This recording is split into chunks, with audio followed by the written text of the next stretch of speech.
राम मंदिर में पहुंचे 350 मुस्लिम भक्त। आइए जानते हैं क्या है पूरा मामला। आंखों में आंसू, जुबां पर श्री राम का नाम। लखनऊ से पैदल चल पहुंचे अयोध्या।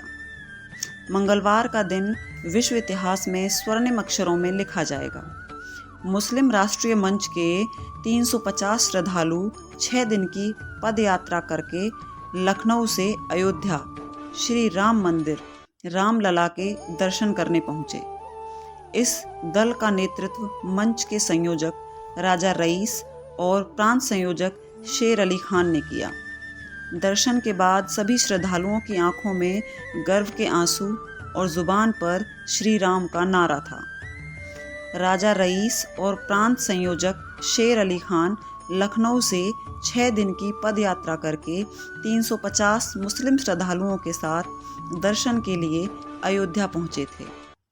मुस्लिम राष्ट्रीय मंच के मुस्लिम श्रद्धालुओं के साथ यात्रा में मंच की सीता रसोई भी चल रही थी, जो श्रद्धालुगण के जलपान और भोजन की सात्विक व्यवस्था कर रही थी।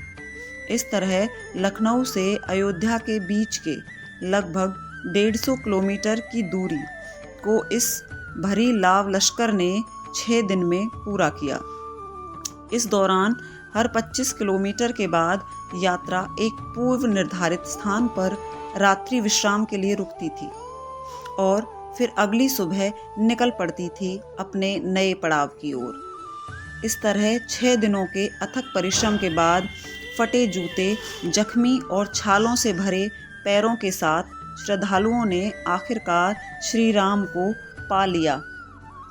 अपने आराध्य के दर्शन कर मीडिया प्रभारी सईद ने बताया कि मुस्लिम राष्ट्रीय मंच का यह दल 25 जनवरी को लखनऊ से चला था और रोज़ाना 25 किलोमीटर पद यात्रा करके दर्शन करने पहुंचा था।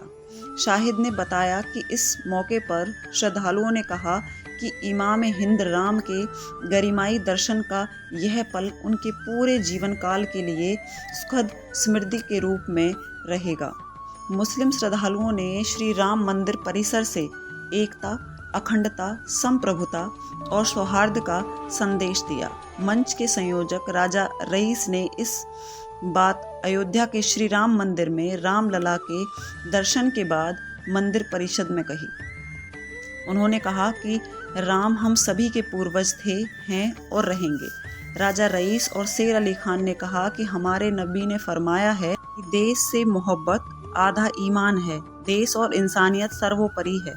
धर्म, मजहब, जात पात ये सब छोटी चीज़ हैं। धर्म, पूजा पद्धति, ऊपर वाले को याद करने का तरीका भले ही अपने अपने अकीदे के हिसाब से होता है, लेकिन किसी भी मजहब में यह नहीं सिखाया जाता है कि दूसरे धर्म की निंदा करो, मजाक उड़ाओ या उन पर कोई भद्दा कमेंट करो।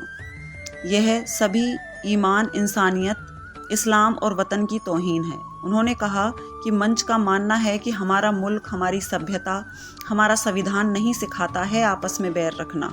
अगर कोई अलग धर्म का इंसान किसी अलग धर्म के इबादत गाह या पूजा स्थल पर चला जाए तो इसका मतलब यह कतई नहीं मानना चाहिए कि उसने खुद का धर्म और मजहब छोड़ दिया है। क्या दूसरे की खुशी में शामिल होना जुर्म है? मंच का मानना है कि अगर ये जुर्म है तो फिर हर हिंदुस्तानी को ये जुर्म करना चाहिए। राजा रईस और शेर खान ने इसको विस्तार से समझाते हुए बताया कि यदि मुसलमानों के घर ईद और बकरीद के मौके पर गैर मुस्लिम आते हैं, मोहब्बत का पैगाम देते हैं और खुशियों में शामिल होते हैं, खाते पीते हैं, तो क्या उन गैर मुस्लिम का धर्म भ्रष्ट हो जाता है?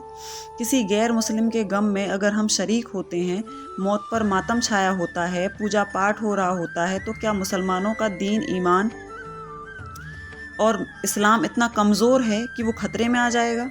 इसी तरह अगर उमेर इलियासी राम मंदिर प्राण प्रतिष्ठा में शिरकत करने गए या हम सभी 350 मुसलमान श्रद्धालु दर्शन करने आए तो देश और इंसानियत का सम्मान करते हुए मान बढ़ाने आए।